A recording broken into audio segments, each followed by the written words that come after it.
What's going on, y'all? I go by Jay. I go by CeCe, and we are the CeCe Jay Jay show. That's right. We're coming to you today to do Power Book 2. A new episode. This episode is called Play the Game or Playing the Game. Make sure you like, comment, and subscribe as well to check out this and other videos that we'll be dropping on the channel very, very frequently. So like, comment, subscribe, see that notification button, click that, and like it and share it, man. Let's get us out in rotation on these YouTube platforms, if please. you like us, click the notification bell so you can always stay. What are you doing? Stay in the loop, know what I mean? But let's get into it. Alright. The episode starts off with Drew and Kane. Yes. They were going around the hood, I mean, collecting all the dough from all the retail owners. They're doing pickups. Yeah. And one crazy part was one of the guys didn't have the bread, so he came, punched him, and like Drew had to hold him back. And you know how he has a temper. Yeah, so he almost got bodied. That man he almost got clapped, that poor guy. Yeah, so yeah, they were around collecting money. Then when they came back to the crib, I found out her name is not Mary. I call her Mary J. Blige. I'm gonna keep calling her Mary. But her name is Monet. When they went back to the crib, Mary, same thing. both start with an M. But yeah, they went back to the crib and everything. And then the mom was annoyed because she opened the phone. Well, one of them opened the phone. I don't know if it was Drew or Kane. He opened the phone and he saw the crew, GTC, whatever. They were out partying on Instagram. GTG. Yeah, GTG. They saw him like out partying with the phone, like doing like this and all that. Like, y'all young cats be doing, putting your whole business out there. Young cats. So, she didn't like that. So, they were celebrating whatever they were celebrating, and she didn't like that because y'all putting y'all stuff on Front Street, like all the videos and stuff. Like, you're gonna get us caught, basically. They gotta move a little smarter. So she was telling them, it's like, yo, pretty much gotta lay low. Right, so they have to do something. Well, she didn't tell them, but she was telling, Drew and Kane that they needed to, get them in line, basically. Yeah. And also the girl, the daughter, I forgot her name was the girl. Not the girl, was it the girl or daughter? The daughter. Monet's daughter. Monet's daughter. I still don't know this girl's name. I don't know her name either, so we're just gonna call her Monet's daughter. MD, Monet's daughter. She was texting Tariq and everything, so. Yeah, she was low-key texting Tariq, because they're a little sweet on each other or whatever. You can tell they definitely like each other. other. Yeah, you can tell they're sweet on each other. They like each other. And then, Tasha meets with Method Man and what was the other lady's name? I'm gonna call her the co-lawyer. I don't know her name either, guys. I'm sorry. But Method Man and the co-lawyer, they were debating with Tasha what to do as far as the trial is concerned, because it was looking too good for her, because she's gonna be locked up forever. They didn't have a plan, so the plan was, well, Tasha, she volunteered to get put on the stand. That kind of rhymed too. So yeah, so Tasha wants to go on the stand. And pretty much make her seem like an innocent woman, like she was clueless as to what was going on with James's whole cartel enterprise that he was running a business. So that was a plan. And they don't want her to lie. Yeah. So, they want her to be on this. They don't necessarily think it's a good idea that she goes on the stand. I don't think it's a good idea either, because she's going to slip up and get her emotions, have the best of her, and she's going to say something crazy. And then to the shackles you go, man. Ain't going to see your family at all. So, yeah, we'll see how that plays out. Then later on, well, not later, following that scene, Tariq, he actually was late to class. And but nothing new. This boy is late to everything, but he got a lot. It's kind of unrealistic about all the things that he has to juggle. Yeah. But because he's struggling, like doing a low key drug business, and he's struggling with school, and he's struggling with basically he's getting 2 degrees right now. Basically because he is doing the schoolwork for this boy and then also having to do his own schoolwork. Yeah, that's pretty much it. Yeah. So the professor, he challenged the professor on the theory of the book. And so I guess the professor wasn't feeling that, because he gave the impression that he was overruling his authority. Like, I'm a professor, I can only be right. And no, that's not how life goes. That's not how it goes. Like, when you're a and we all know teachers like that, the teachers that want you to write something in a perspective that they agree with so that they can pass you. And if they don't agree with your theory or your level of creativity and your opinion, then they're basically gonna fail you because they don't agree with what you're doing. And this happens a lot. in college, especially with a certain demographic of people towards a certain demographic of people, if you catch my drift. Hint, hint. Yeah, following that scene, Tasha was in the jail, and she goes up to the lady and gives her the pill on the top of the tray. Then they're talking with each other, I guess trying to, like, you know, build some type of rapport while she's in the jail to have somebody to hold her down. Then one of the dudes, I guess he saw and took a picture, and he went to Lorenzo, and Lorenzo was like, oh, who's this? So the guy works for Lorenzo. His name is Bishop, and he took a picture of Tasha giving the Plan B to another inmate. Yeah. His name is Bishop. Oh, Bishop is the name? Okay, cool. All right, bet. Well, yeah, so we found out that he's working for Lorenzo, which is crazy. He was sitting there, wasn't he like eating and chopping it up and just on his cell phone? Like, this man's in jail, so obviously he has a lot of power. He's the head honcho is right now. Yeah, he's the head honcho. He calling the shots. Yeah. Yeah. Following that, Mary J. Monet, she told Drew and Kane to go to the CTC dudes. Go GTG. Why I say CTC? GTG. Had to say it 3 times. Or those guys to go ahead and check. I'm like, yo, y'all need to chill, man. Y'all making it hot. So right. Drew was over there talking with the dude. Not yet. Yeah. She called Lorenzo and told him about what was going on. Yeah. And then Lorenzo told her that she needs to let Drew handle the situation. Because he's not a hothead? Yes, because he's not a hothead. He's not gonna, because Kane will go off and just bang, bang, like shoot somebody. We already know this about him, and it's only episode 3. Yeah. We know that he is set off really quickly, and he's kind of crazy. TBH. Yeah, he has a fuse, and he's a little nuts. I'm not even gonna front. He's kind of crazy. So they sent the calm brother out there to go ahead and do the job. You know, he walked up in there. He's telling them, yo, you need to chill. Ooh, but not yet. What happened before that? Because I don't know what happened before that.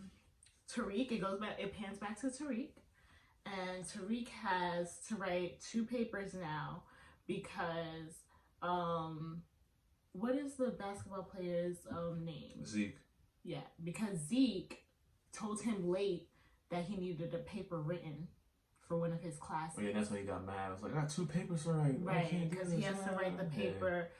So, you know, Tariq has a lot of pressure going on right now with his schooling because he has to do this other kid's work, and this other kid is giving him assignments, and he gave him the assignment super late. So it's like, how am I supposed to know, or how am I supposed to schedule in writing your paper and writing my paper at the same time, and them both being quality papers to write to give in to a teacher? That's true. Yeah. It's ridiculous. Like, I wouldn't be able to write 2 papers at one time. I think it depends on your field, right? Yeah, because some things don't require as much writing, but because he's in canonical studies. Canonical studies, yeah, that sounds like I said it right! Remember last video?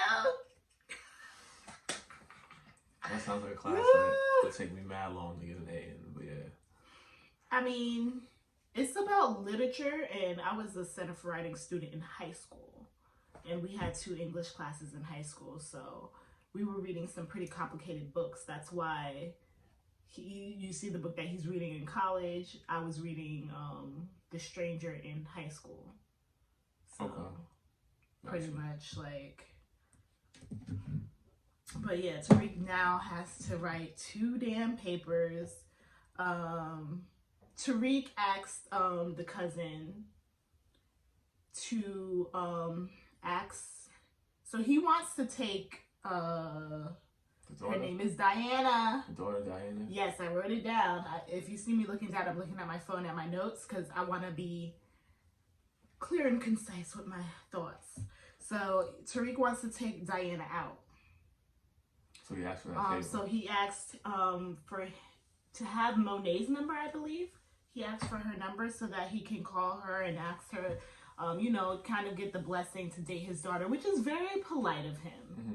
And she's a cute girl. She's really cute. So he wants to date her. And at this point, he seems to just be cool with Lauren. Okay, yeah, he's the not. classmate. Yeah, the classmate. He's just cool with her. He probably thinks she's cute. He'll probably like smash, but he don't like. I don't think he has like a. But he really likes Diane. Or does he just want to be close with the family? Yeah, I think it's going to be close to the family because like even though he is attracted to Diane, because you can see the cute little connection they had, but is it really true? Nah, I'll get to that later in this review. But yeah, after that, that's when Monet told Drew. Oh no! Last minute court appearance. Remember they took Tasha from her cell. They dragged her from her cell To do the mock trial? Yes. You sure that's not after that? I have that before that. Oh, you told her to go to the GT guys? Oh. Well, she did that. You actually I took more notes. That's why. You're right. But yeah, that's fine. That was only something else. But yeah, Tasha had to do a mock trial spontaneously. You're absolutely right with Method Man. Yes, and she didn't know it was a mock trial. So they put her in the truck. They drive off, and she's mad confused. She's like, "What? How am I supposed to I can't look like this going to the trial?" And the lady's like, "Haha, you sure can't." And that CO has it out for her for some reason. Like she's kind of rude. She's very rude. It's like, why do you have to be that rude to the inmates? I understand that you have to have an authoritative power over them so that they don't disrespect you, but you don't have to be that nasty because some of them are really nasty to the inmates. That's another story. But So yeah, she has to go to the mock trial. All of a sudden, she goes into this room and there's a makeup artist and they make her look like Malibu Barbie. They give her a cute little wig situation, middle part. That thing had a nice lace. Oh, you don't know what that means. It had a nice lace. Like when she put it on, it just melted and it was like, ooh, okay, mommy. But yeah, so she put on so that she can look innocent. They put the little cross necklace on her. You know, you always got to wear a cross necklace when you're trying to look innocent for some shit, right? May Jesus with you. That's funny. Yeah, after the mock trial situation, the following scene was the white boy and Tariq. They were walking down the street about doing business with the pills and everything. So he was telling them, right, so they're plotting about that. So the white dude was like, yeah, I already know how to do this. And then Tariq dapped them up and they were out. So, they got their business running. So we're going to see how that unfolds as episodes go on. Following that, Monet tells Diana that you can't hang out with Tariq. Right. Because anyone who hangs out with him will be either dead or in jail. Yeah. So, because she already looked into him, and that's what she found out. Anybody that's around him, dead or in jail. So that's what happens to these folks. So she wants the best for her daughter, which I can respect. So right, and she's not too sure about him. From the start, she wasn't too sure about him, but now, she's just like, oh hell no. That's it. And then finally, this is actually where the scene happens. Wait, no. After she tells him to be dead in jail, that's when they go to the thing.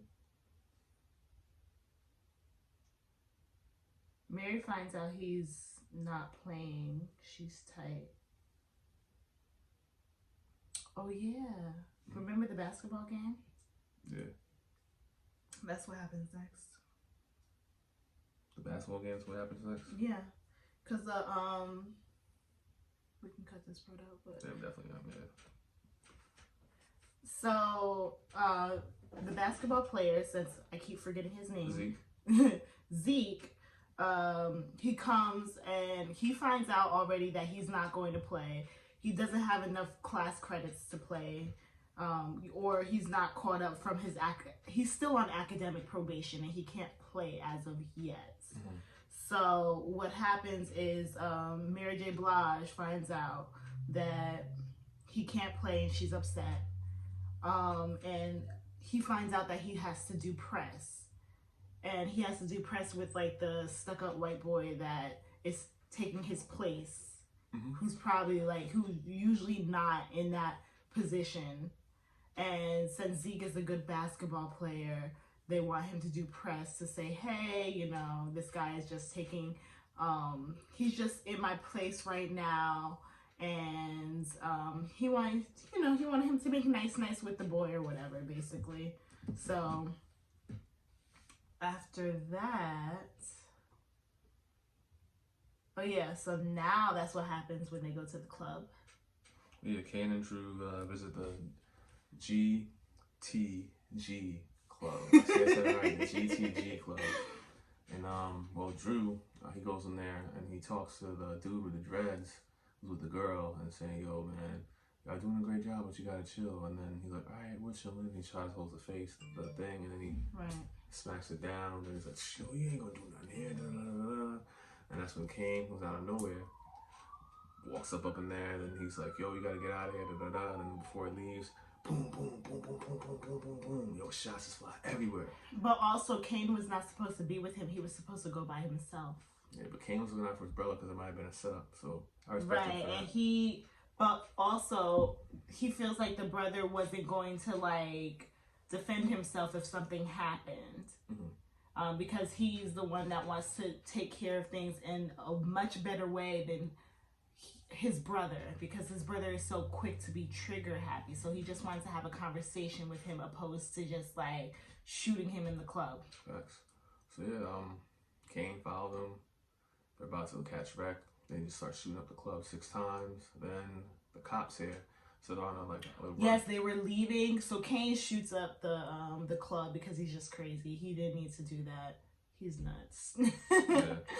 And so then after that, it kind of pans back to the basketball game, and the basketball player says that he'll be he tells the other player to not be too comfortable because he's going to be back next game.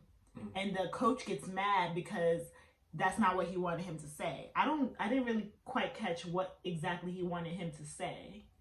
Yeah. I think he probably wanted him to say something nice about the other guy, but I'm not sure. Yeah. I wasn't paying attention for that. He didn't want to put him, like, on the spot, like saying, like, "Oh, this is only temporary," and all that. He was pretty much wanted him to tell the fans, like, "Hey, I'll be back soon." Right, but he gave it an actual date, like, "I will be back next game." And then Mary was like, "That's right, baby." That's hilarious. So then we pan back to Kane and Drew, and they are running away from the scene because the cops pull up and start chasing them. Mm-hmm.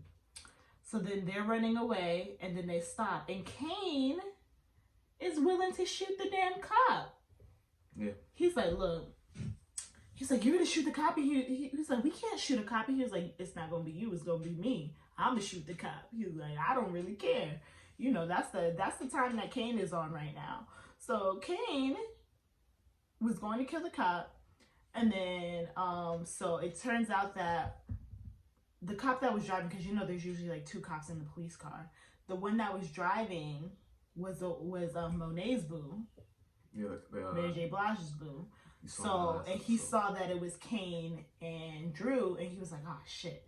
So he pulls up and he calls to the other officer. They went this way, and he was like, "Don't you want to catch them?" He went this way, and then so he kind of gets them out of that situation on purpose. Right. So he did. You know, he was doing his boo thing a solid. Did a favor, because that would have been a whole other situation if Kane killed the cop. So glad that he was there at the right place, right time. So. And then later it pans to Mary and the cop talking. I don't know the cop's name. What's that man's name? I don't know the cop's name either, so I'm just gonna call him the cop. We'll call him the cop because that's the only cop. The cop sleeping with Murray and them. So. So basically she kind of seduces him because he's telling her that she needs to get out of the game. And she's like, you know, seducing him and telling him, "No, you don't understand. We got to keep up our lifestyle. Like, what the hell am I supposed to do?" So, you know, she's pushing up on him or whatnot, getting all cozy with him. And then, you know, obviously they're about to have sex because, like... How weak can this man be? Like, he's sitting here trying to... Mary giving him that good, I guess. So then, after that... That's when Zeke does the press conference, right? No, I said that already. Doesn't he do it after that? We already talked about it. All right, so we'll skip that part. All right. So anyway, after that whole shebang with Monet and the cop, it skims to Tasha cross-examining, Tamika cross-examining Tasha. Yes, so Tamika is acting as, what's the guy's name? Sax. Tamika's acting as Sax because she knows the most about the case, yes. And so she was asking like crazy questions. Like this part was like intense, and Tasha was like, I don't know what to do. Yeah, at first Tasha had like all the answers. She had all the good answers, but then Tamika went in. Yeah, Tamika like and broke Tasha down. She got it, so yeah. And she knows that Sax would have even more information to break her down even more. So yeah, that was interesting because Tasha was just like, she got choked up. And they found her guilty, and then after that, Method Man asked Tamika to join, and Tamika was like, no, and all that. So I think it's spite. I think Tamika also has it out for Tasha for firing her, so. Yeah, maybe, but I know she knows that Tasha's not a queen pin, and I think she just doesn't want to be that heavily involved for her own safety because she knows how crooked the situation is. Because essentially, Method Man does say that this is... Oh my goodness, outside. I thought it would be quiet. It won't be quiet here.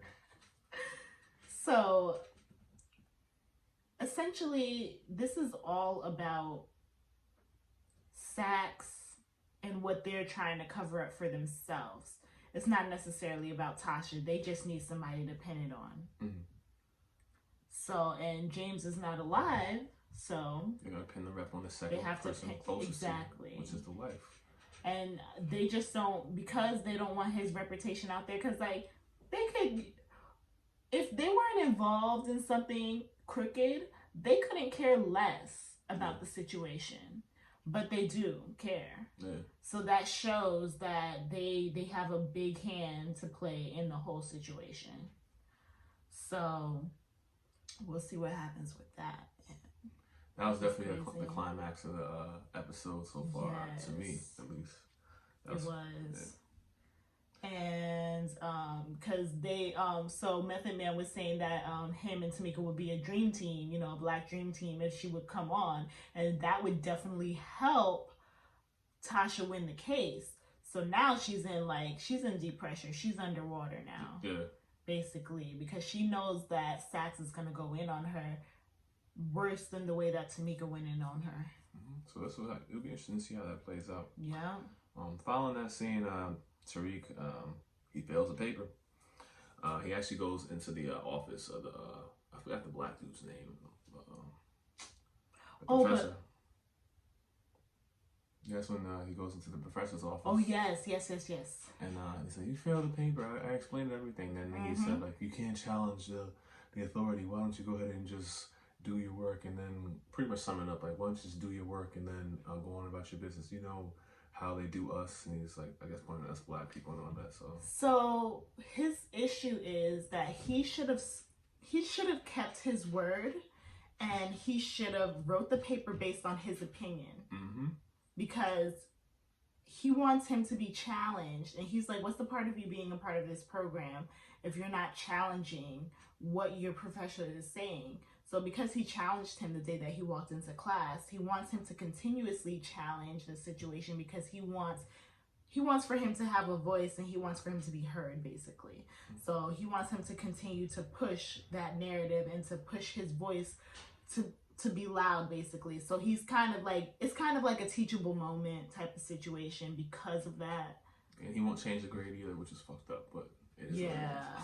So he won't change the grade, and he was like, look, this is a lesson learned. Next time you better keep your word and speak up for yourself, basically, is what he's saying to her. And then following that, he asked Zeke for a favor, actually, too. When he came back to the room, the favor was to go ahead and have 5 minutes with Monet, to speak with Monet in regards to, I guess, working. Well, I don't want to give it away too early, but yeah, he wants 5 minutes to speak with Monet. Right. So then Zeke said, all right, I'll go ahead and see what I can do and everything like that. So that's for the following scene. Well, the following scene after that, the professor, later that night, he has the grad student inside the office and everything. And she's like very flirtatious because she found out that he wrote a book and everything like that. So, yeah, and this is a graduate student. Yeah, the graduate student. So then that's when she goes up on him and starts kissing. And the lady that I don't even know the lady's name, but the other lady, the professor. She hasn't been present the whole episode, but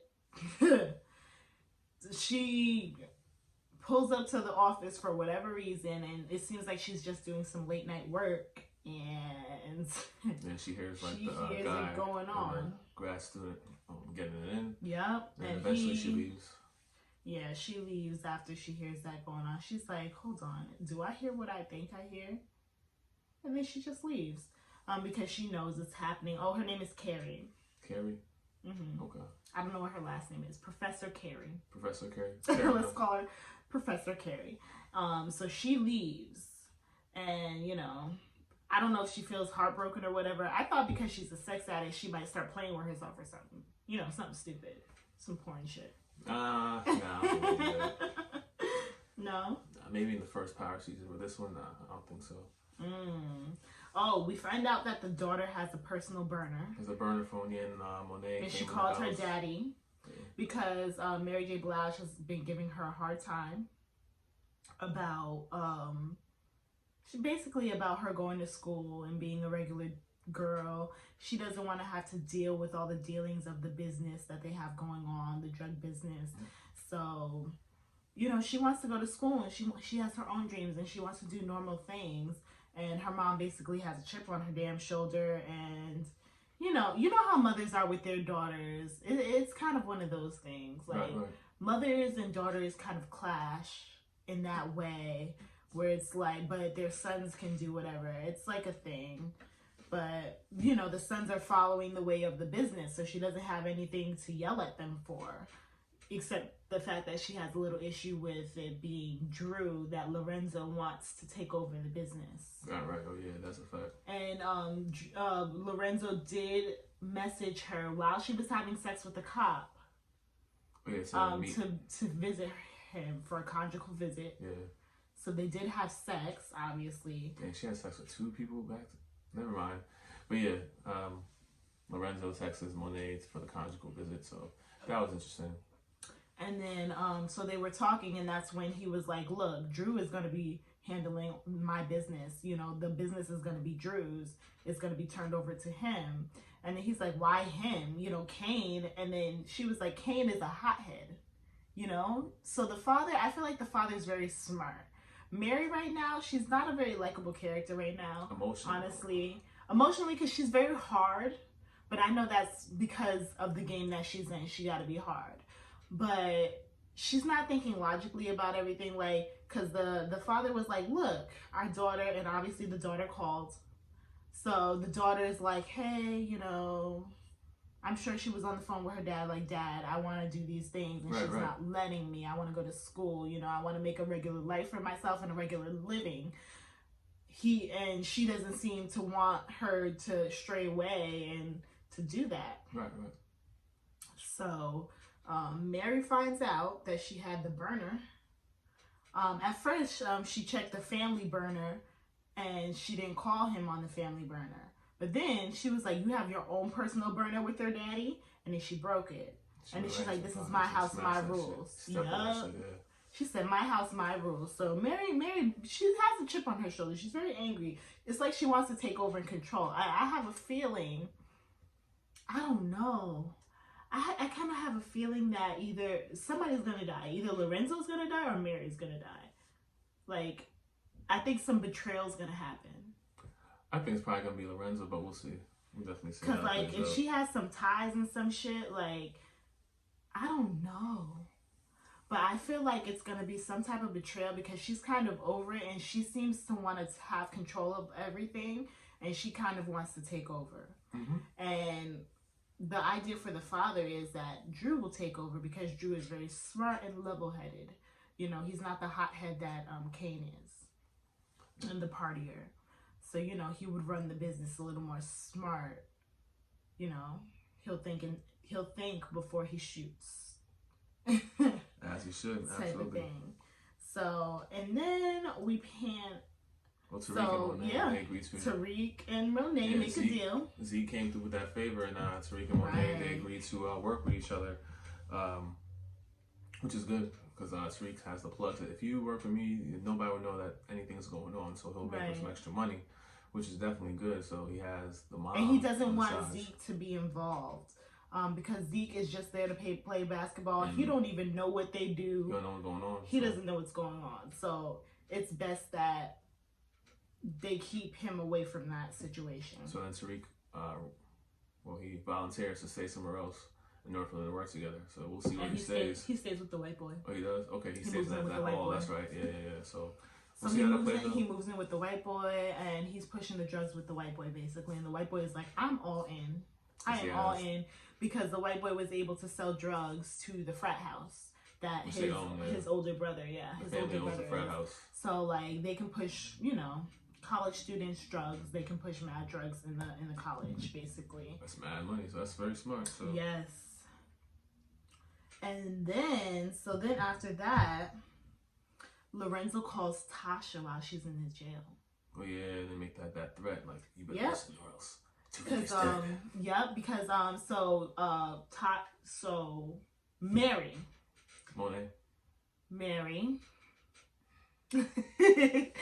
So basically Mary tells Lorenzo what's happening. This boy will push drugs for us, whatever. And then he's like, yo, we don't know him. And he was like, don't worry, we can keep him in line. And he was like, there's no way to keep him in line. Because honestly, is there really a way to keep Tariq in line? Like, since he's the only person out as far as his immediate family is concerned, no, there's no way to keep him in line because he really has nothing to lose with his education. Yeah. So, that's literally the only thing he has to lose right now is his education. So it's really not, I mean, his grandma and his sister. Yeah, but they have nothing to do with it, so it's like. Yeah, but people do target the families. But we don't really know where they live. They haven't been in like, 2 episodes, so it's like, he really has nothing to lose besides education. But they can find out. They can definitely find out. But, so Lorenzo calls Tasha and says, if that boy don't do what we say, he's going to get killed. And basically Tasha doesn't know what the heck is going on. She's in jail, and she already asked Tariq, keep it a low profile. You don't need to be involved. Yeah, she doesn't want him to be involved in any type of illegal activity. And for some reason, he wants to be this drug push. He wants to be his father. He wants to be some drug pushing drug dealer. But what if there's a twist? What if he didn't really kill his father and he helped his father like go away? And then his father made him get in with this family to do all this stuff. Who knows? I wouldn't put it past I feel like there might be a twist because a lot of people keep saying because it wasn't an open casket or anything. Oh, so he might be part in it. So we never know. Who knows? So Ghost might be alive. Yeah, I wouldn't put this show past that. The surprises. So, yeah, and then he's like, Tariq dies if he doesn't do what I say, and then that was the end of the episode, basically. So, I don't know what to foresee for the future. We haven't watched the previews for the next episode. I kind of like not doing that because it's kind of a surprise for next episode. The element of surprise, so yeah, that's cool. Yeah. Overall, I give this episode, it gets better and better for me. I give this a 9 out of 10. The only reason why it's not a 10 out of 10 is because it's not an action episode. It's not that much like people getting like. Yeah, nobody got clapped this episode. So I give it a 9 out of 10. And usually it happens at the hands of Kane. Our boy Kane, yeah. So we'll see what happens. I mean, it's getting good. So we'll see what happens with the marriage of the families. So now they're both working together. So yeah, and Monet doesn't necessarily like him, but gotta do what you gotta do. Also doesn't want the daughter to date. She has a big hand in the daughter's lives. It's like she doesn't want her to date. She doesn't want her to go to school. Like she wants to completely control her. I don't know why, but we'll see what happens. So that's our review for Power Book 2, Episode 3. Episode 3. So. There you have it. Make sure you like, comment, subscribe, share the video. CeCe and Jay Jay Show on Instagram as well. So you take care, folks. And until next time. Until next time.